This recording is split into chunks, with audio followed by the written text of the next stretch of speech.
Creo que voy a empezar lo mismo que empezó Gloria. ¿Cuántos de ustedes tienen programas de vigilancia osteomusculares en su empresa? ¿O en cuántos mapas de peligros el factor de riesgo biomecánico es prioritario? Casi todos, ¿cierto? Listo. Y aquí nos hace una pregunta, digamos la ARL, que dice: las últimas tendencias de intervención osteomuscular en el trabajo. Digamos que en el medio tenemos una gran tendencia a ser altamente legislativos. Pero ¿qué podemos concluir del osteomuscular? Que realmente cambios no han habido muchos. Seguimos con la 1072, seguimos con las Gatizo del 2007, que fueron mucho más específicas que las Gatizo, las últimas que salieron. ¿Listo? Pero lo que sí es claro es que a partir del sistema de gestión de salud y seguridad en el trabajo se nos volvió mucho más pertinente la intervención organizada de lo que son los riesgos musculoesqueléticos o los factores de riesgo biomecánicos. Entonces, ¿qué definimos que sería como importante traerles a ustedes? De pronto, establecer dentro de todos esos fundamentos teóricos que tenemos, cómo debemos interpretarlos para montar un programa verdaderamente preventivo y de pronto mostrarles un ejemplo de algo que sucede, una implementación exitosa en 4 empresas de la ARL Bolívar del sector de construcciones, pero en el área administrativa. O sea, ellos son más de administración de obras que directamente de ejecutores de obras.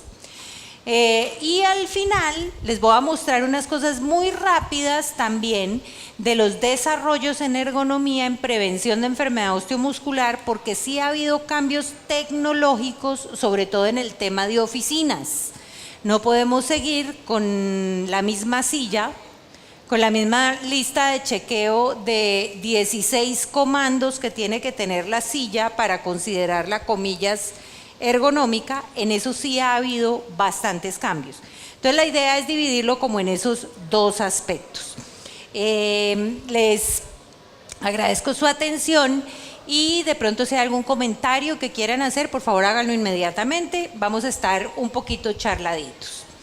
Entonces, de esos conceptos que tenemos claro: 1, que estamos dentro del sistema de gestión de salud y seguridad en el trabajo y que el enfoque no es ergonómico, que el enfoque debe ser desde salud ocupacional. Ahí está resaltado en verde lo más importante: 1, que es una actividad multidisciplinaria. ¿Eso qué quiere decir? No se puede hacer programas verdaderamente preventivos sin la participación del principal experto en cada trabajo. Y el principal experto en cada trabajo es el trabajador, ¿cierto? Tampoco se pueden hacer programas verdaderamente preventivos sin la participación del supervisor, del jefe de mantenimiento. Y desde la perspectiva de los profesionales que estamos montando esos programas, se necesita el área de salud, pero también se necesita el área de ingeniería y el área del tecnólogo, ¿cierto? Entonces queremos promover ese manejo multidisciplinario. Hago una anotación: se necesita un profesional de la salud si estoy hablando de enfermedades, ¿cierto? Entonces no puedo llegar y darle la responsabilidad completa al ingeniero para que haga vigilancia en salud. Además tenemos restricciones de confidencialidad, por ejemplo. ¿Listo? Pero si tenemos problemas de sistemas productivos, tampoco el profesional de la salud llega al fisio y tiene que tener una bola que le diga mágicamente qué es lo que tiene que hacer. Necesita la intervención del ingeniero de procesos, por ejemplo, ¿cierto? O del gerente de recursos humanos si necesito hacer modificaciones organizacionales. Entonces, importantísima la multidisciplinariedad. El profesional de salud y seguridad en el trabajo seguramente va a ser el líder, independientemente de la rama que sea, pero va a necesitar la participación de los demás. ¿Por qué en salud ocupacional? Porque debe promover y proteger la salud. Ese es el objetivo de este programa, con reducción de condiciones de riesgo. La doctora Gloria hacía un énfasis muy importante, y es que el sistema de gestión nos obliga a intervenir sobre el riesgo, no a andar contando enfermos, ¿cierto? Además de, perdón, contar enfermos y condiciones de salud. Desde la ergonomía podemos servirnos de algunas cosas, y es que la ergonomía nos ayuda a hacer estudios de actividad, concepción de medios de trabajo adaptados. ¿Eso qué quiere decir? Nos permite implementar medios de solución. Por eso vamos a hablar un poquito al final de sillas, de brazos, etcétera, etcétera. Digamos que es una ergonomía de diseño. Y algo muy importante, que a mí como ergonoma sí me gusta mucho resaltar, es que tengo que hacerlo desde la perspectiva de salud y eficacia económica. Una invitación grande que les hago yo a ustedes: si uno monta indicadores económicos, tiene éxito. Si yo hablo con el gerente de tasa de retorno y le digo, usted va a invertir tanta plata en este equipo, pero va a recuperar la inversión en tanto tiempo, les prometo que va a ser muy importante la gestión de ustedes. Hay una alumna mía que me dice que yo soy mamá chancleta porque siempre regaño cuando dicto clases. Va a empezar la mamá chancleta. Tenemos que dejar de ser la cenicienta. Particularmente yo que percibo, cuando nosotros en salud y seguridad en el trabajo decimos, es que yo estoy aquí para cumplir la norma, pierdo vigencia, pierdo importancia. Mi importancia no es solamente cumplir la norma. Además de eso, yo debo participar como un ente que mejora la productividad de la empresa, ¿cierto? Y que cuida, como dice el eslogan, y a veces como muy clichésoso, ¿cierto? Le estoy cuidando su activo más importante, que es la gente. Pero eso se tiene que ver reflejado en que yo soy importante para la empresa, no solamente para cumplir normas, para cuando venga el inspector del ministerio, entonces yo ya, para eso es para lo que sirvo. No, tengo una ventaja mucho más grande. Entonces los invito a pensar desde la perspectiva de salud ocupacional, con eso resaltado en mi verde Bolívar, es lo que más nos importa. Entonces, de esos fundamentos teóricos que fueron los que recogimos cuando estuvimos desarrollando las Gatizo, en primera instancia yo participé en las primeras, en las segundas fui invitado, lo mismo que la mayoría. Entonces, cuando se estuvieron desarrollando eso, ¿qué pasó? Estos son unos grandes referentes de ergonomía. Ustedes ven unas referencias viejísimas, 2001, 1997. Realmente eso no ha cambiado. El metaanálisis de NIOSH del 97, que es un libro así de grande que habla patología por patología, eso no ha cambiado, sigue estando vigente, no hay ningún metaanálisis que lo haya rebatido. Pero ¿qué nos pasó? Sacamos unas conclusiones muy importantes que nos sustentan el por qué debemos montar programas de prevención bien organizados. La frecuencia y presentación de incapacidad es mucho mayor en trabajadores expuestos a factores de riesgo con carga física alta. Alguien en psicosocial preguntaba, ¿y cuando tenemos en el mapa de peligros toda esa suma de factores de riesgo? Por ejemplo, factor de riesgo psicosocial está claramente relacionado con aumento de carga física. Un trabajador que está sometido a una jornada prolongada, a una manipulación de cargas, ¿cierto?, va a ser un factor coadyuvante del tema psicosocial.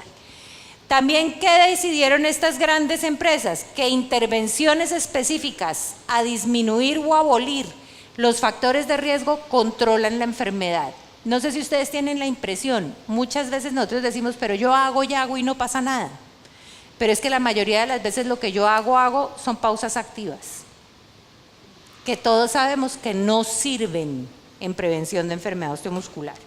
Cuando se hicieron las primeras recomendaciones, en las Gatizo, que decía, las pausas activas y las modificaciones organizacionales deben ser considerados factores de intervención del factor de riesgo, nosotros queríamos contestar no, pero por condiciones políticas nos obligaron a decir deben ser consideradas como parte de. Nosotros queríamos ser más enfáticos. Quiero hacer una anotación, no quiero decir que no se deban hacer, son importantes para otras cosas, pero no son factor en el que se haya demostrado que tienen una prevención directa de enfermedad osteomuscular. ¿Aquí hay fisioterapeutas? ¿Sí? Me corrigen por favor si me equivoco, pero es que 10 minuticos en 5 ejercicios de estiramiento no estiran a nadie, ¿cierto? Y si hablamos de fortalecimiento, menos, no fortalecen a nadie. Entonces lo debemos usar para otras cosas. Ahorita les voy a contar, después les voy a contar un poquito para qué usamos nosotros. Nosotros, claro que hacemos pausas activas, pero para otras cosas, no para hacer prevención de enfermedad osteomuscular. Y el énfasis de la prevención, algo que también decía la doctora Gloria, es el control de la causa de la lesión. Cuando nosotros sabemos que la causa de una lesión es que está empacando aquí arriba, si yo me dedico a hacer solo pausas activas y ejercicio, estoy haciendo tratamientos paliativos. Es como darle aspirina a una persona con cáncer. Le quito el dolor, pero el cáncer sigue, ¿cierto? Entonces es la misma cosa. Entonces si yo tengo claro todo esto, aquí me queda claro el tema. Si yo tengo que hacer muchas cosas en prevención. Aquí se me pasó una cosa muy importante que es la exposición acumulada.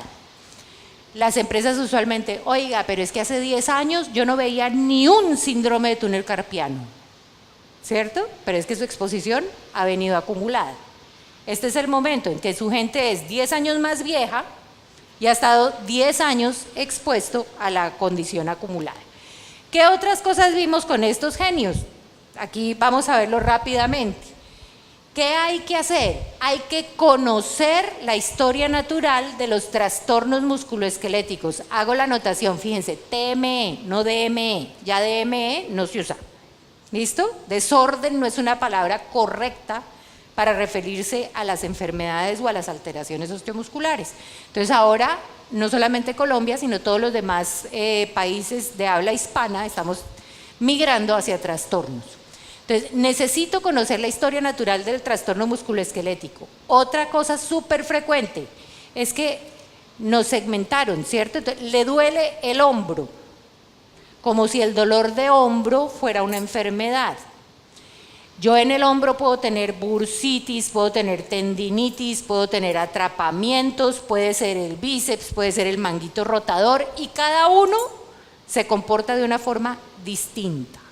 ¿Ok? Entonces es importante conocer eso. Lo tengo que agrupar efectivamente, pero tengo que conocer cada uno de ellos. Estamos hablando de muchas enfermedades y de un factor de riesgo gigante. No es lo mismo que la hipoacusia neurosensorial secundaria a ruido. Es una enfermedad secundaria a un factor de riesgo. Osteomuscular son muchas enfermedades secundarias a muchas formas de presentación de factor de riesgo. Entonces es un tanto más difícil. Por eso también hay que saber de desempeño físico. No es lo mismo un hombre que una mujer. ¿Quién tiene más fuerza? El hombre. ¿Qué tanta más fuerza tiene el hombre que la mujer? Se dice que la mujer logra el 75% de la fuerza del hombre, ¿cierto? Pero por ejemplo, las diferencias son mucho mayores en lo que se llama cintura escapular. Si nosotros comparamos las piernas de hombres y mujeres, la capacidad de fuerza se acerca mucho más, sin llegar a ser igual. Entonces tenemos que conocer ese desempeño físico. Por ejemplo, el compromiso funcional y biomecánico de cada trastorno musculoesquelético también es diferente. Y tenemos, ya lo que habíamos dicho, diagnóstico de entidades específicas. Pero bueno, digamos, chuleemos todo eso es de área de salud. Pero para hacer prevención, lo más importante es entender que la etiología, o sea, la causa es multifactorial y que siempre están presentes esos 4 factores. Para considerar los laborales, siempre van a tener que estar ligados a condiciones de trabajo de postura, fuerza y movimiento.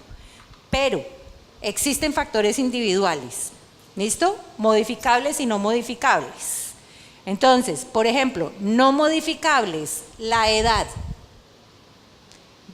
Yo me puedo hacer todos los estiramientos, el botox, todo el rollo, pero igual sigo teniendo la misma edad. El colágeno se va degradando, no hay nada que hacer. ¿Listo? Después de la dolorosa edad de los 40, aquí ninguno de ustedes se aproxima siquiera, otros ya la hemos sobrepasado. Pero después de la dolorosa edad de los 40, ¿qué pasa? A los 40 empieza uno a ver menos, se cae la piel, la fracción de eyección del corazón disminuye, la capacidad de oxigenación también, hasta nos hicieron propaganda, ¿cierto? Disminuye la capacidad de fuerza, entonces hay que tomar Ensure, que es la cosa.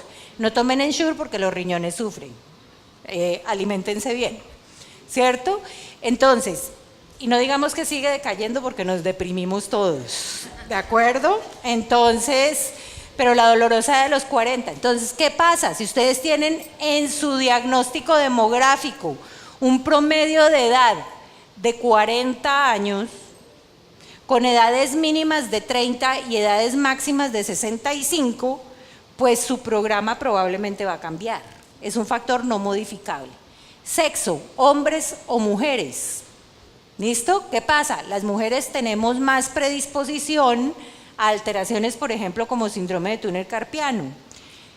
Nos da más frecuentemente dolor lumbar, pero es menos severo. Mientras que cuando a un hombre le da dolor lumbar, usualmente es más severo. Entonces, cuando nosotros tenemos nuestros perfiles demográficos, es para usarlos en este tema. Yo, así me cambie de sexo, comillas, ¿cierto? No voy a poder cambiar mi carga metabólica y mi carga fisiológica del todo, ¿cierto? Entonces, pues voy a tener algún grado de susceptibilidad. Modificables, la obesidad o sobrepeso. Hagamos una anotación, aquí hay una campaña muy grande de nutrición. Desafortunadamente en el diagnóstico nutricional que se hizo hace como 1 año y medio, tenemos 57% de sobrepeso en Colombia. Si les soy muy franca, yo tengo varias series distribuidas por región y Barranquilla es de lo más altico que hay en el país en sobrepeso. ¿Listo? No en obesidad como los americanos, como los norteamericanos, ¿cierto? Pero nosotros ya nos vamos acercando a esas obesidades morbosas. En este momento estamos en sobrepeso, pero nos vamos acercando. Eso es modificable. Factores organizacionales, algo que comentaban, que el ciclo circadiano, que si trabajo de noche o trabajo de día, el impacto no es solo psicosocial. Uno por la noche, a no ser que sea uno no se levanta a ir al baño, ¿cierto? Pero eso no es porque esté dormido, es porque hay una hormona que se llama la antidiurética que hace que yo no tenga tanta diuresis. Pero también se altera porque si nos comemos, ustedes no comen buñuelos sino arepa de huevo, por la noche nos sale el gordo, ¿cierto?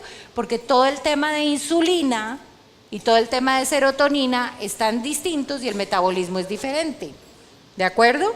Entonces todo ese tipo de cosas organizacionales también van a tener un impacto en el sistema osteomuscular. Y los factores relacionados con condiciones ambientales. Si uno está trabajando en una temperatura muy alta, con un altísimo nivel de humedad, ¿cierto? Va a tener más gasto metabólico, gasto más energía, es más fácil que me lesione. La fatiga es premonitoria de lesión osteomuscular. ¿Listo? Entonces, ¿con esto qué quiere decir? Si ustedes van a montar un programa preventivo, tienen que abordar los 4 factores etiológicos. Si no abordan los 4 factores etiológicos, no vamos a tener un éxito en prevención de osteomuscular. Y aquí, este es un cuadrito que es un resumen como de 8 libros más o menos, pero la idea de este resumen, ¿cuál es? Es simplemente decirles, aquí hay unas características de los trastornos musculoesqueléticos que se van a ver reflejados en algunas condiciones que ustedes van a tener que diseñar en sus programas preventivos. Entonces, el primero, si es multifactorial, tengo que hacer un programa integral. Una cosa que les quiero decir, no puedo hacer un programa osteomuscular solo para los que sean laborales. ¿Cuánto nos demoramos haciendo un diagnóstico de enfermedad laboral?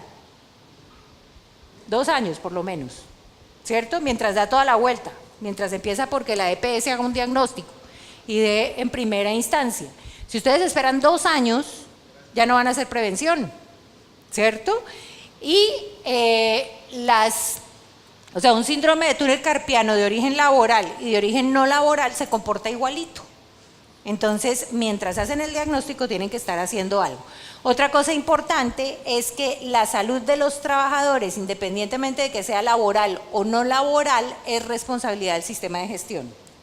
¿Sí? Que sea laboral o no laboral, ¿qué determina? ¿Quién paga? Realmente no más, ¿cierto? Y obviamente, pues, el tipo de intervención. Siempre está presente el riesgo biomecánico. ¿Qué quiere decir? Siempre voy a tener que hacer evaluación e intervención del factor de riesgo biomecánico o de carga física, pero miren una cosa, tanto laboral como extralaboral. ¿Listo? La acumulación, ¿qué quiere decir eso? Yo voy a pagar el pato hoy de lo que pasó atrás. Entonces, cuando yo empiezo a poner un programa de prevención, yo no me voy a comprometer a disminuir los enfermos dentro de 3 meses. ¿Sí? Además, el que busca encuentra. Cuando yo monto el programa y empiezo a buscarlos, eso se va a alborotar el avispero. Entonces, ¿qué es lo que yo les recomiendo? Adviértanle a sus jefes que la empresa sea consciente que en las primeras fases del montaje del programa van a aparecer muchos enfermos, ¿cierto? Y aquí hay una cosa que es muy importante, que es la historia natural. Me voy a saltar a la última, que es la historia natural, que es una cosa muy importante. Esto sí es una promoción que estamos haciendo para que las empresas lo empiecen a hacer. Es que ustedes tienen que clasificar a las personas dependiendo del estado funcional. Entonces, ese estado funcional, ¿qué quiere decir? Si yo les pregunto a ustedes, ¿cuántos han tenido dolor lumbar en los últimos 2 años? ¿Cuántos han tenido dolor lumbar? Muy bien, yo también. ¿Cuántos de ustedes tienen un diagnóstico definido? ¿Saben que es una hernia o que es un disco o que fue un esguince? 1. ¿Sí? Entonces, ¿qué es lo que les quiero decir? Este estado 1 son esos dolorcitos que tuvimos todos nosotros, que no necesariamente son enfermedad. ¿Listo? Estamos a un nivel de síntoma, nada más. Entonces, es un compromiso funcional. Cuando teníamos dolor lumbar y nos hubieran dejado aquí sentados todo el día, habríamos estado que nos morimos a final del día. Es un estado simplemente funcional, pero de cada 100 personas que tienen un dolorcito, si yo no hago nada, o así no vaya al médico, lo vemos en los 2 sentidos, vaso medio lleno, vaso medio vacío. Si es cada 100 personas que yo detecto con dolorcitos no hago nada, 50 van a pasar a un estado 2, que es un estado inflamatorio. ¿Listo? En el estado 1 tengo a mis trabajadores, suena la sirena, se van para la casa, se mejora el trabajador. En el estado 1 lo ve el médico, no le encuentra nada. ¿Listo? Le toma una radiografía, le toma una resonancia, no le encuentra nada. Si la EPS permitiera que uno tomara resonancias, ¿no? Pero no les van a dar permiso igual. Pero digamos a nivel de investigación, no encuentran nada. ¿Qué es lo típico en la empresa? Ese lo que quiere es que lo cambien. Ese lo que quiere es que lo incapaciten. ¿Cómo se hace el diagnóstico? El diagnóstico no lo hace el médico, el diagnóstico lo hace el profesional de salud y seguridad en el trabajo, que dice, no, es que ve, cada vez que está usando la espalda o cada vez que está muy quieto, es que realmente si hay una correlación del segmento con el sobreesfuerzo que está haciendo. Y si le bajo ese sobreesfuerzo, probablemente le quito la progresión hacia enfermedad. ¿Listo? En el estado 2 suena la alarma, se va para la casa, le disminuye, pero no se le quita del todo, porque ya hay una inflamación, ¿cierto? Además, en el estado 1 el señor trabaja normalito, pero en el estado 2 ya empieza a tener trastornos de productividad. ¿Eso qué es? Empacaba 30 cajas en 1 minuto, ahora empaca 29. O empaca las 30, pero hay una que le queda chueca. ¿Sí? Empieza a haber trastornos en su trabajo. Pero ¿qué pasa? Si yo lo mando a vacaciones o el fin de semana y le doy el tiempo suficiente para que desinflame, probablemente el médico le da un antiinflamatorio, ¿cierto? Se va a mejorar. ¿Listo? Se puede curar. Si yo no hago nada, de los 100 que tenían en estado 1, se me pasaron 50 a estado 2. Si yo no hago nada en estado 2, 25 se me van a pasar a un estado 3.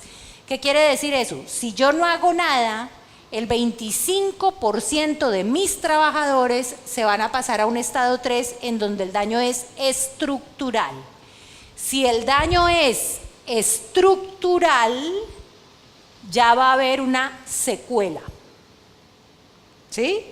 No es que, lo típico, es que lo mandamos a operar del túnel carpiano, lo devolví al mismo puesto de trabajo, quedó mal operado, porque le volvió a dar el adormecimiento y le volvió a doler. No, no quedó mal operado. Él tiene una secuela, yo no lo puedo devolver al mismo nivel de carga. ¿Sí? Si le rompí este ligamento, perdí la función de polea que tiene ese ligamento, ¿cierto? Y lo puse otra vez a digitar con la misma intensidad y se le volvió a alterar el nervio. ¿De acuerdo?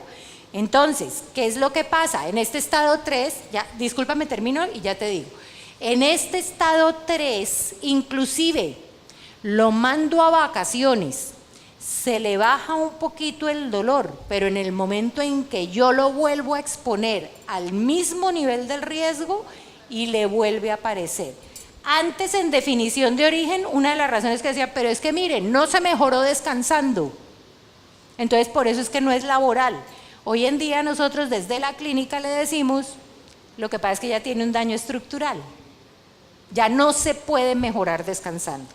Cuéntame. Una parte que se tiene que tener en cuenta en cuanto a los puestos de trabajo es identificar bien, porque es que tenemos en cuenta que cambiarlo a un puesto de trabajo, un ejemplo es que a la secretaria la pongo de portero, pero entonces la secretaria tiene que recibir los carnets y tiene que seguir con el movimiento. El puesto de trabajo, el cambio de puesto de trabajo va enfocado en la actividad repetitiva. De acuerdo. Que esta persona haga. En una empresa que conozco pasaba lo siguiente, estaba una de las muchachas, es una empresa de servicio de alimentos, y era la que se encargaba de servir la comida. La operaron de ambas manos por túnel carpiano, le hicieron el cambio de puesto de trabajo para timbrarnos los carnets cuando nosotros recibíamos. Entonces ya era peor porque era el girar el cuerpo y colocar el carnet, y el problema aumentó y hoy en día está con una pensión por una mala clasificación. Imagínate. Eso es muy importante, y fíjate lo que tú estás diciendo, es que hay que intervenir, es el riesgo, y te agradezco mucho la intervención porque fíjense que la idea aquí ¿cuál es? Claro, si va al médico y le da el antiinflamatorio, perfecto, pero si el profesional de salud y seguridad en el trabajo no le reduce la carga, le podemos dar todos los antiinflamatorios, lo podemos operar, inclusive, pues yo soy fisiatra, como les decían al principio, ¿cierto? Yo hago tratamientos clínicos de trabajadores. Mi punto de diferencia, mi punto de éxito es que yo hago intervención ocupacional. ¿Listo? Entonces, ahí es donde está el punto de diferencia. Es muy, muy importante lo que tú acabas de decir. Y algo también muy importante, ¿esto qué va a determinar? Devolvámonos, si es que esto se devuelve. Fíjense, cuando nosotros logramos clasificar en el estado, pídanle a sus médicos que están haciendo vigilancia que les clasifiquen el estado. Y vean ustedes la importancia del ingeniero, del tecnólogo, con la conciencia de que es partícipe, es del tratamiento realmente etiológico de esa enfermedad, ¿cierto? ¿Y eso qué va a determinar? Yo aquí les quiero decir una cosa, es la obligatoriedad que tengo yo de detectar en fase de sintomático. Si yo me pongo a esperar y monto mi programa fundamentado en el examen ocupacional periódico, que si bien me va, hago cada año, ¿cierto? Muy probablemente muchas personas que estaban en estado 1 van a llegar en estado 2 o 3. Es obligatorio hacer búsqueda activa de casos. ¿Sí? Eso lo vamos a ver un poquito mejor después. Pero si yo quedara con eso, quedaría tranquilísima. Otra cosa que es muy importante es que esto va a determinar también en qué me voy a comprometer yo con la empresa. Si todos ya son síndromes de túnel carpiano, yo no se los voy a curar. Tengo una empresa que está brava conmigo porque yo no le desenfermo a la gente. Hágame el favor. Entonces, pues yo no soy Dios, ¿cierto? Entonces, no, uno no desenferma a nadie. pero ¿qué sí puedo hacer? Toda la enfermedad osteomuscular, ¿cómo se caracteriza? Por ejemplo, los que tenemos dolor lumbar. Uno tiene dolor lumbar que le da en esta intensidad, se le quita el dolor lumbar. Y el dolor lumbar dura un tiempo en que no le vuelve a dar dolor lumbar. Y dentro de un tiempito vuelve y le da dolor lumbar, ¿cierto? Entonces, cuando yo tengo estos programas bien montados, ¿yo a qué me voy a comprometer con la empresa? A que a esa persona que le da dolor lumbar, yo no lo puedo desenfermar, ya tiene una hernia discal o lo que sea. Puedo prolongar los tiempos en los que no le da, y cada episodio, en vez de que le dé durísimo, le dé más pasito. No sé si me explico. Entonces, yo no me voy a comprometer como meta a desenfermarle los que ya están enfermos. Me voy a comprometer como meta a que los que ya están enfermos van a tener casos menos prevalentes, o sea, se van a repetir menos seguido, y que la cantidad de días que pierda por cada vez que se le enferman sean menos, ¿cierto? Entonces, esa es la meta que yo le voy a plantear. Gran parte de por qué las empresas no creen en los programas de ergonomía es porque uno no es claro en decirle qué meta va a obtener, ¿cierto? Si yo fuera clara en decirle eso a la empresa, cuando yo empiece a buscar se le van a alborotar los casos, ya está avisado, ¿cierto? Yo no le puedo llegar a cero, eso es una mentira. Los que ya están enfermos, y la característica de la enfermedad osteomuscular de todos es eso, exacerbación, remisión, dura un tiempo así. Otra cosa, el supervisor tiene que entender que el señor, así no le duela la espalda en este momento, la restricción sigue funcionando, porque si lo vuelve a poner a manipular bultos, pues le va a llegar más rápido el dolor otra vez. Ese es el comportamiento natural de la enfermedad osteomuscular. Listo. Además, si a mí me dijeron en el sistema de gestión de salud y seguridad en el trabajo que tengo que montar programas de promoción y prevención de enfermedad osteomuscular, de salud osteomuscular, debíamos ponerlo en positivo, tengo que entender que estoy trabajando. Entonces, primero, concepto de salud, Constitución y OMS. La salud no es solamente la ausencia de enfermedad, es bienestar, biopsicosocial, etcétera, etcétera. Entonces, si yo voy a montar un programa de salud, tengo que vincularlo, tengo que articularlo ¿con qué?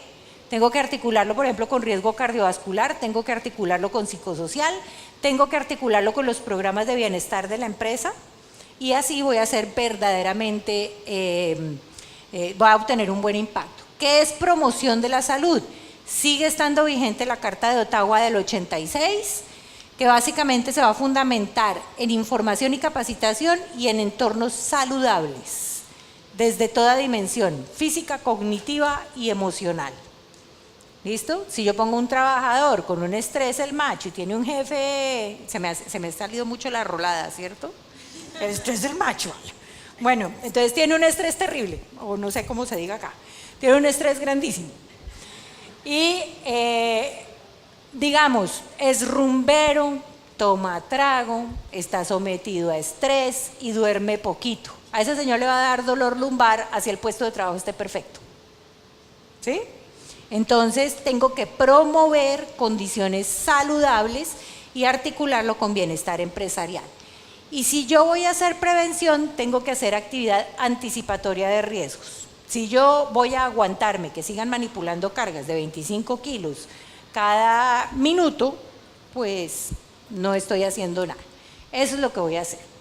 Entonces, promoción ya dijimos, pero en prevención quiero contarles que todo programa de vigilancia epidemiológica, y particularmente el osteomuscular, tiene que contemplar los 4 niveles de prevención. ¿Listo? Entonces, la prevención primaria, ustedes ven ese cuadrito, a mí me resulta súper útil montando los programas, cualquiera, el de audición, el de todo, pero pues aquí está en la aplicación para trastornos musculoesqueléticos. En la prevención primaria, evita la adquisición de la enfermedad. Ese es el que más me interesa, como bien decía la doctora Gloria, en psicosocial. ¿Qué es lo que tengo que hacer? ¿En qué se va a ver reflejado en mi programa? En que si yo no hago evaluación y control de factores de riesgo, todos los individuales y los de trabajo, no voy a hacer prevención primaria. Y el sistema de gestión de salud y seguridad en el trabajo se fundamenta en prevención primaria. Prevención secundaria. Bueno, el típico ejemplo de la prevención primaria son las vacunas. Entonces, hagan de cuenta, controlar los riesgos es como poner una vacuna para enfermedad osteomuscular. ¿Listo? La prevención secundaria lo que hace es detectar la enfermedad en estadios precoces e impidiendo su progresión. Entonces, ¿cuál es mi obligación? Tengo que detectar los trastornos musculoesqueléticos en estado 1. O sea, tengo que detectar el dolorcito para ser verdaderamente eficiente y efectivo. Si los detecto ya enfermos, o como armamos la mayoría de los indicadores, ¿cuántas enfermedades laborales osteomusculares? Me voy a dedicar a contar enfermos, ¿cierto? No voy a hacer prevención. Entonces, una prevención secundaria detecta la enfermedad en estadios precoces, impide su progresión. Eso se ve reflejado en búsqueda activa de sintomáticos, no de enfermos, para bloquearle el camino. La terciaria ya es un tratamiento y rehabilitación para ralentizar y prevenir secuelas. Aquí es donde detecto los casos y empiezo a hacer restricciones y reubicaciones. No tengo que esperar a que lo vea el médico laboral, ni de la EPS ni de la ARL. Como profesional de salud y seguridad en el trabajo dentro de la empresa, tengo que empezar a reducir el nivel de exposición, ya sea en tiempo, en duración, preferiblemente en intensidad. ¿Listo? Si no lo hago, no la logro. Y aquí es donde se articula con el programa de reincorporación laboral. ¿Listo? Entonces, aquí un ejemplo. ¿Cuál es la política de la empresa para hacer estudios de rehabilitación y reincorporación laboral? ¿Qué les propongo yo? ¿Qué les proponemos nosotros? Si yo tengo una persona que tiene una incapacidad para algunas empresas de 15 días, para otras empresas de 30 días continuos, debe ser visto desde la perspectiva de reincorporación laboral. ¿Qué quiere decir eso? Miro sus capacidades residuales, miro los requerimientos del trabajo. Si me cuadra, perfecto, lo reincorporo, pero si no me cuadra, de una vez hago limitaciones. Ni siquiera esperando restricciones y recomendaciones médico-laborales, de una vez. Y eso les sirve a ustedes, si quieren ser legalistas, eso les sirve a ustedes como documentación del manejo del caso en el momento en que el ministerio les pida qué han hecho con ese trabajador desde la perspectiva de rehabilitación laboral. Y de la punta de entrada, aquí ¿qué va pasando? Si yo voy creciendo eso, cada vez se van bajando los requerimientos de reincorporación laboral que tienen ustedes. Y así lo van articulando. Y la cuaternaria, que es algo que está de moda ahora, la cuaternaria es la obtención de beneficios minimizando perjuicios y evitando lo que se denomina la sobremedicalización, ¿cierto? Entonces, pongamos ejemplos del medio. Aquí en la costa hay una gran empresa que les toma la resonancia no importa tanto, radiografías de columna para ingresar o como parte del examen ocupacional periódico a los trabajadores expuestos. ¿Listo? Por ahí hay varios estudios e inclusive las Gatizo son enfáticas en decir no. Si ustedes lo quieren hacer y el ministerio llega y les hace una supervisión, ustedes lo pueden hacer porque las Gatizo son recomendaciones, ¿cierto? Pero para que sean aplicables, ustedes tendrían que tener un nivel de evidencia científico mayor para decir que sí. Hasta el momento, no. O sea, el valor que tienen las radiografías no es ninguno, pero sí están irradiando a la persona. ¿Sí? Entonces, el daño es peor que el beneficio. Otro ejemplo súper frecuente. Llevan 40 fisioterapias. 40. Y el señor no se ha mejorado. ¿Se va a mejorar con la 41? Probablemente no. Algo pasa ahí. O está mal indicada la fisioterapia, o se la han hecho mal, O es como sucede ahorita en todas las EPS, tengo 25 dolores lumbares, uno es un esguince, otro una hernia, otro una, bueno, todos son por una causa distinta. Pero entonces calor, calor, calor, calor, calor, calor, frío, frío, frío, frío, frío, frío, frío, ultrasonido, ultrasonido, ultrasonido, ultrasonido, dobla las piernas y pondura la cola, dobla las piernas y pondura la cola, dobla las piernas, independientemente de la causa del dolor lumbar, ¿cierto? Entonces, porque es prevención cuaternaria, uno no le va a servir, ¿cuánto le está costando al sistema? ¿Listo? Y eso, ¿cómo se va a devolver? Cuando no haya plata, entonces no voy a poder atender a los que de verdad lo necesitan. Entonces, eso es prevención cuaternaria. Entonces, en este caso, para empresas en las que su trabajo implica alto riesgo muscular, ejemplo, lo que nos pasa a nosotros estamos haciendo la resonancia, ¿qué otra actividad podemos hacer? Porque es que ya hemos tenido varios casos en los que la persona entra y es un complique demostrar de que ya entró con el problema de columna, de que se hicieron ciertas actividades y viene el proceso de demanda. Listo. Es un tema muy difícil, pero solamente les voy a preguntar, de pronto alguno de ustedes conoce el dato.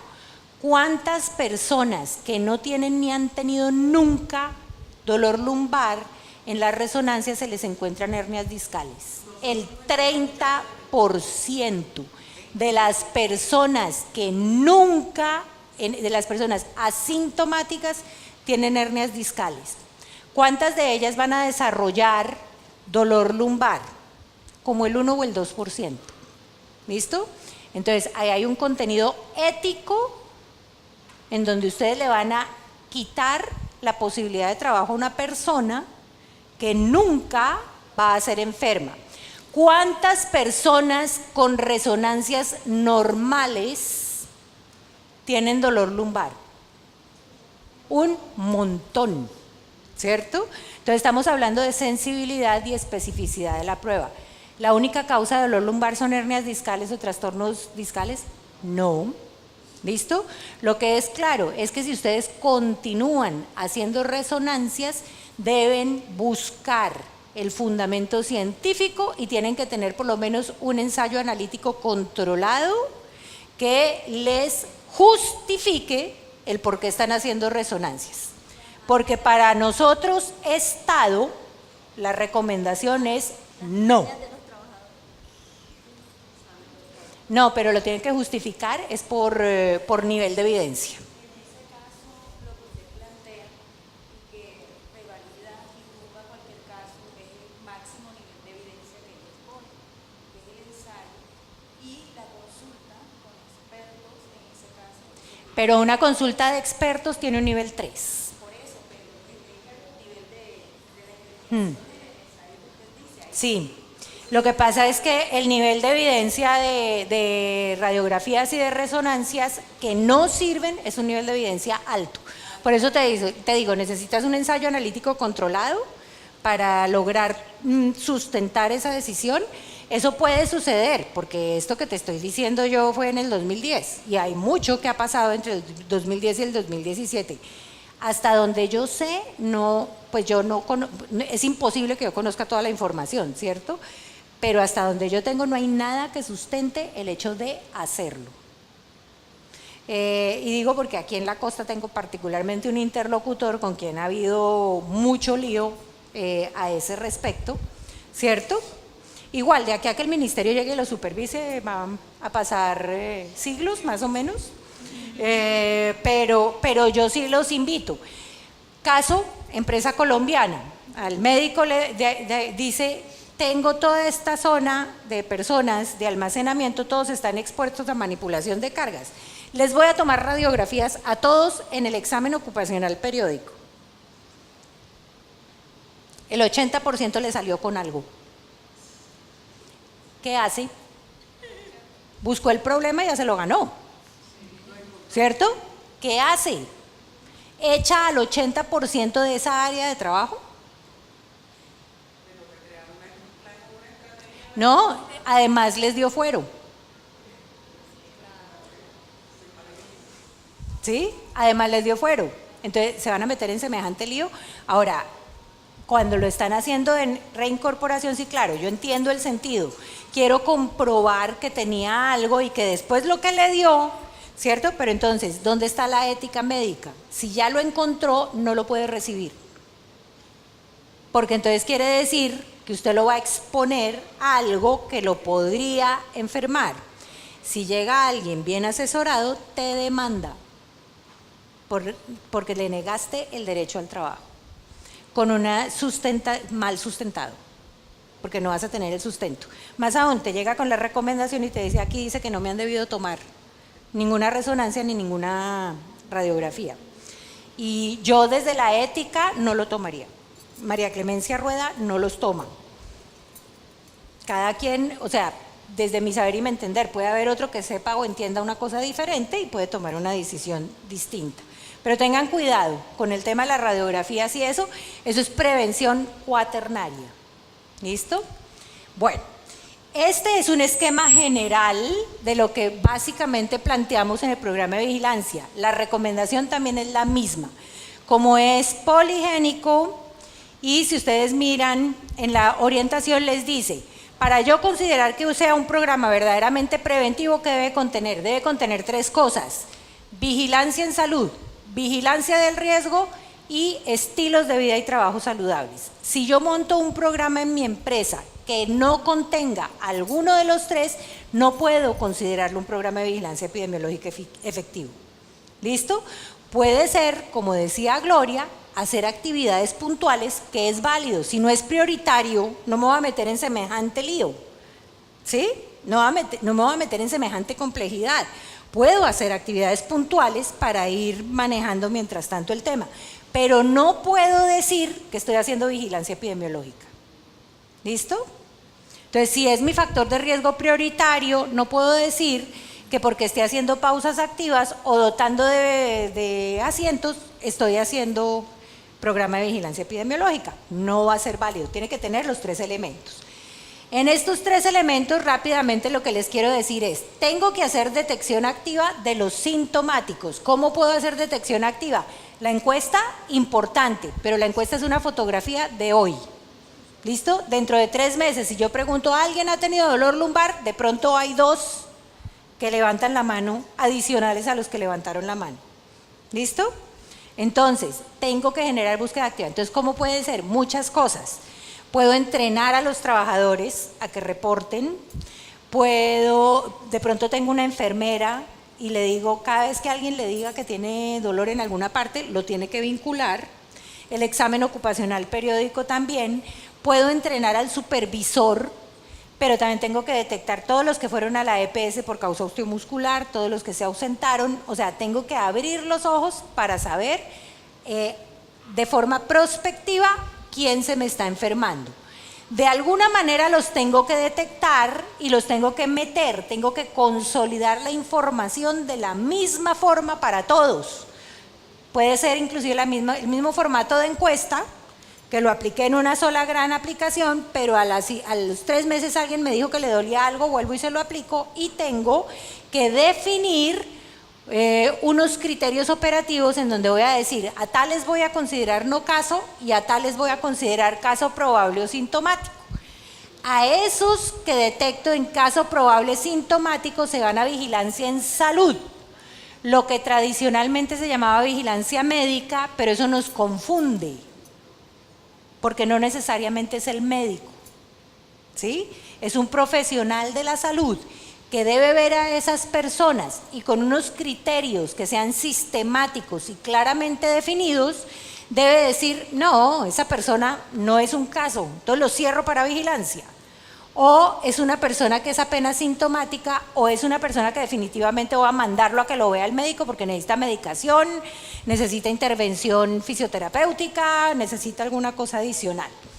Y con ellos voy a seguir haciendo intervención, pero fíjense una cosa, intervención clínico-ocupacional. Sin intervención ocupacional yo no me puedo quedar tranquilo si se fue a la EPS. Ese no es el tratamiento ideal, ¿cierto? Independientemente del origen, así sea de origen común. las empresas están obligadas a manejar también los casos comunes. O ustedes no han tenido pacientes, por ejemplo, con un dolor lumbar que ya definieron que es de origen común, igual les cae a ustedes para que lo reubiquen, para que le hagan, igual les aumenta el ausentismo, igual todo. ¿Listo? Por el otro lado, en la vigilancia del riesgo, algo parecido. Ustedes deben detectarlo, generalmente mapa de peligros, autorreporte de riesgo, etcétera, etcétera. Deciden si sí o si no. Si sí, tienen que hacer una evaluación para calificar la intensidad, hacer planes de intervención generales. Solamente los que no logran corregir con los planes de intervención generales van a necesitar una evaluación de ergónomo especialista, si no, no, salud ocupacional es capaz de absorber por lo menos el 90% de los procesos, ¿cierto? Y voy a determinar acá.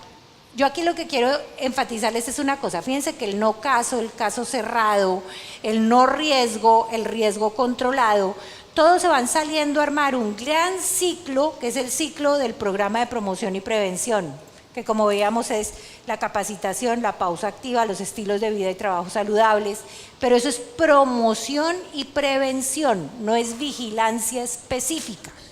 Para hacer vigilancia específica debo tener todo lo demás. El éxito del programa, ¿en qué se fundamenta? En que estos ciclos se van achicando y este ciclo se va agrandando.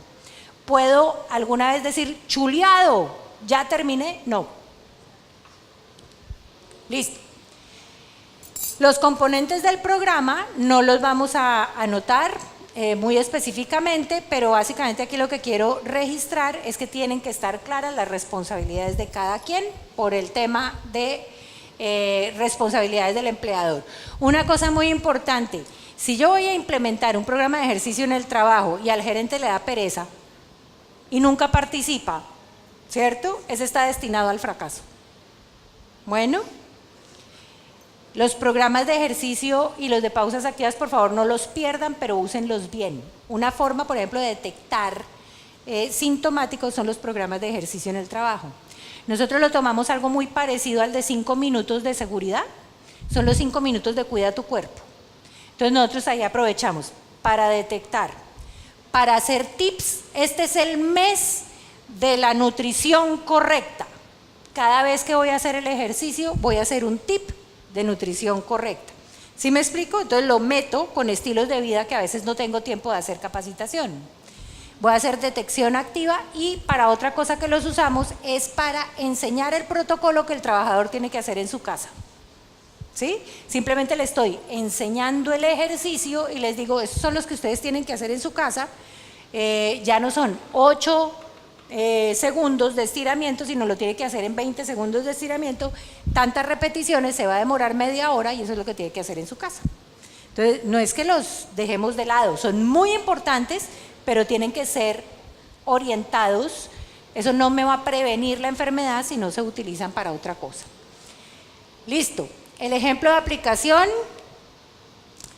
me acaban de decir que son 5 minutos, entonces no alcanzamos a ver ni sillas ni nada de ese tipo de cosas, desafortunadamente. Siempre como soy la última, siempre me cortan un cuarto de hora antes, entonces ni modo. Me ha pasado en Medellín, en Cali y en Bogotá, entonces aquí no podía ser distinto. Les cuento qué era lo que pasaba en la solicitud de la empresa, qué era lo que decían. Querían un programa de intervención, comillas, ergonómica, ¿listo? Realmente era una intervención en salud ocupacional. Querían reducir el impacto de los trastornos musculoesqueléticos fundamentado en actividades de ejercicio en el trabajo, es lo que usualmente nos pasa. Venga y haga pausas activas, ¿sí? Entonces fundamentaba el programa de ejercicio, pero aquí hago una anotación. Es que estos trabajadores tenían muy buena adherencia al ejercicio, eso hay que aprovecharlo, ¿listo? Y algo también muy importante, nos decían, el 100% están expuestos, pero ni se le ocurra cambiarme una silla porque acabamos de dotar de elementos de trabajo. ¿Listo? Bueno, ¿a qué es lo que le quiero invitar? Eso es lo que hay y con eso es con lo que hay que trabajar. ¿Cierto? Entonces uno no puede llegar y decir, si no hay condiciones ideales, entonces como usted no puede intervenir la silla, entonces yo no hago, no, ese es mi reto, ve a ver qué hace con eso, ¿cierto? Es la invitación. Entonces, Con esto, limitación de recurso humano y económico, abordaje centrado en el individuo y haciendo un énfasis de intervención en condiciones del individuo, se arma el programa. Esto no me detengo mucho porque si ustedes se dan cuenta, esto es el flujograma puesto en palabras. ¿Sí? Entonces hago una fase de identificación de ¿qué? De los casos y de los riesgos. Una fase de intervención centrada en el individuo, entonces protocolos estructurados, vigilancia e intervención, lo que les acabo de decir, algunos grupales para los susceptibles, individual para los probables, porque no teníamos mucha disponibilidad de recursos, soluciones de control de riesgo en estación y en persona, sin inversión, y promoción y prevención para todos. Control y seguimiento, el señor solamente hacía ejercicio, pero nosotros le montamos indicadores y modificación del programa según los resultados de esos indicadores. La intervención fue en estimulación y pausas cognitivas, medidas antes y al final. Toda la parte de dimensión física, como se las acabo de contar, era un entrenamiento a través de esos 10 minutos de cuida tu cuerpo, pero incluíamos entonces estándares de comportamiento, uso correcto de la silla, todo dentro de esos, comillas, pausas activas, ¿cierto? Y cada cosa con sus indicadores. La intervención del riesgo, lo mismo que hacen ustedes, estoy segura, organización de los puestos de trabajo, la vigilancia en salud y el seguimiento mensual de gestión. Listo. Entonces, fíjense que en todos hay indicadores de cobertura y de cumplimiento, pero en los seguimientos sí vamos a hacer anual de resultados, o sea, tengo que montar indicadores de impacto. ¿Listo? Los indicadores económicos los tiene que montar la empresa porque a uno nunca le van a dar un balance, pues, ni le van a decir nada. Miren los resultados. Eran 4 empresas en 8 sedes, 512 partícipes en el programa. ¿Listo? Llamativamente más hombres que mujeres, siempre son más mujeres que hombres, pero ahí llamativamente más hombres que mujeres. Esta es la distribución por sede.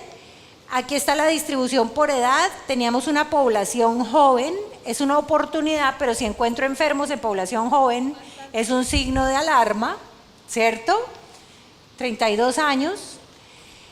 Miren, cuando nosotros miramos los casos en el año, de esos 512, apenas la tercera parte era un no caso.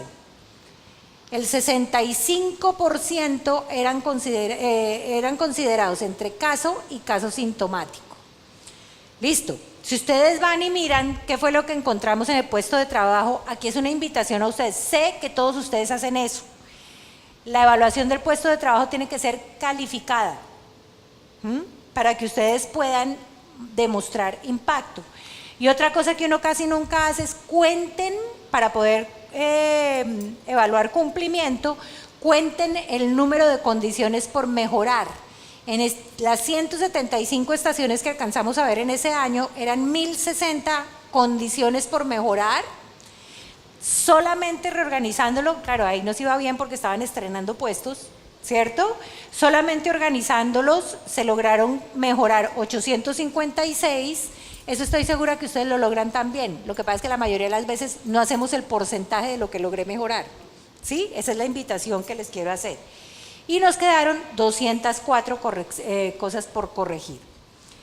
Encontramos, de esos 512 eran 334 asintomáticos. La sintomatología axial estaba presente en 73%. Mientras que la apendicular, o sea, de miembros superiores, solamente el 7%. Estamos hablando de carga administrativa. Entonces nos llamaba mucho la atención. El tema es espalda. Raro, no es tanta ni tendinitis, ni túnel carpiano, ni nada de eso. Aquí vemos cómo se mezclaban. ¿Listo? ¿Qué pasa? Entonces le pongo un indicador. Hice una cobertura del 78,6% de los casos que detecté, y logré intervenir 87,1, un cumplimiento del 90, y cumplidos solamente con asesorías, a punta de asesorías, 80,8. Y miren con esto el seguimiento, esto llevamos desde el 2013, entonces tenemos 4 años, 2013, 2014, 2015, 2016, ustedes lo que ven aquí es cómo bajaron los casos prevalentes y cómo se logró controlar la aparición de casos nuevos. ¿cierto? Pero 4 años, eso no me puedo comprometer a los 2 meses, ¿cierto? Y aquí vemos la varianza negativa, esto es lo que quiere mirar es la tendencia negativa en prevalencia. Eso les digo, los que estaban enfermos se les fue prolongando cada vez más, y aquí vemos cómo fue el impacto en tendencias de ausentismo, en el rojo por días perdidos y en el azul por frecuencia, por número de incapacidades. ¿Listo? Entonces, con esto lo que les quiero decir, desafortunadamente no alcanzamos a ver las tendencias de la evolución de la ergonomía de oficinas, pero con esto lo que les quiero decir es que si solamente me voy a poner, me da pena con ustedes, pero se las voy a pasar a toda mecha, eso igual les queda en la exposición, pero me quiero pasar a esta. Esto no lo decimos nosotros, lo dice la Universidad de Washington, que hizo las mediciones, que cuando nosotros montamos programas así parecidos al que yo les mostré, esta es la reducción promedio. Si ustedes se dan cuenta, ¿qué es lo que más se reduce? El costo y los días de trabajo perdidos. ¿Sí? Entonces, si nosotros montamos un programa bien montado, como lo plantea inclusive el Estado colombiano, con esas recomendaciones, sí vamos a lograr reducción, tomando en consideración que tiene que ser integral y nosotros le decimos a las empresas, persistencia, paciencia y permanencia. Si no tiene eso, no nos podemos comprometer a nada. Yo me comprometo en periodos largos, no en periodos cortos. ¿Cuánto es lo mínimo que se pueden ver resultados? Mínimo Año. A un año. Año y en ese orden. Lo primero que yo voy a ver resultados son en frecuencia y severidad de ausentismo y después en prevalencias, ¿cierto? La incidencia me comprometo 2, 3 años por el carácter acumulado de la exposición. Y otra cosa muy importante, serán más exitosos si engranan rehabilitación laboral, o sea, todo lo de reincorporación, con el de prevención y con el de bienestar. Si uno lo logra engranar, ve muchos mejores resultados. Me da pena haber corrido tanto, siempre me quedo con un cuarto de hora. Les agradezco mucho.